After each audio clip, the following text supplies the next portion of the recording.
లో మీరు మాట్లాడిన PR marketing is more important than anything అని పెర్ఫార్మెన్స్ అని చెప్పారు. సో దాన్ని బట్టి మీకు ఎక్కడో అసంతృప్తి ఉంది. 30 సినిమాలు చేసిన నటుడుగా, ప్లస్ మీరు హిందీ సినిమాలు చేశారు, తమిళ సినిమాలు చేశారు, మల్టీ స్టార్ చేశారు అని. సో ఎందుకు అలా మాట్లాడాల్సి వచ్చింది? మీకున్న అసంతృప్తి ఏంటి? అది అసంతృప్తే కాదండి.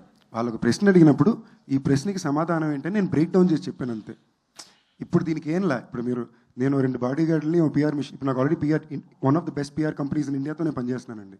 బట్ నేను ఇక్కడ రన్ చేయట్లా, నా హిందీలో నేను చేసే వర్క్ కోసం రన్ చేసుకుంటున్నా. ఓకేనండి. ఇక్కడికి వచ్చేసరికి వంశీశేఖర్ వాళ్ళకన్నా బెటర్ పిఆర్ ఇంకోరు లేరు. ఓకేనండి. Very close to me, friends my, నా మీద ఎక్స్ట్రా ప్రేమ ఉంది.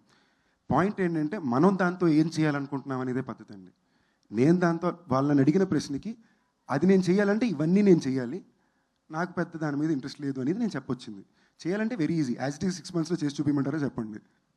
మీరు పిఆర్ మార్కెటింగ్ మీదే మన ఇది ఆధారపడి ఉంటుంది అంతే అనుకుంటున్నారు. కాదు, మీకు ఫర్ ఎగ్జాంపుల్ నాకన్నా చాలా టాలెంటెడ్ యాక్టర్స్ చాలా మంది ఉన్నారండి. ఓకేనా. At the end of the day everything matters, especially today everything matters. ఇప్పుడు మీరే ఈ మాట మీడియా వాళ్ళు అడిగితే ఎలా చెప్పండి? మీరు చెప్పండి, పిఆర్ మీడియా కరెక్టా కాదా? మమ్మల్ని అక్కడ తీసుకెళ్ళేది మీరేగా. It is very important. మనుషులు మన గురించి ఏం మాట్లాడుతున్నారు, బయట ఏం స్ప్రెడ్ చేస్తున్నారు, ఆలోచనని ఏం సీడ్ చేస్తున్నారని చాలా ఇంపార్టెంట్ అండి. లేదా మనం చేయకపోతే మన గురించి నెగిటివ్ ఇంకెవరో సీడ్ చేస్తారు, అది సీడ్ అయిపోద్ది కదా. నేను అది ఇంపార్టెంట్ అని ఓపెన్ చేసి చెప్పాను అంతే.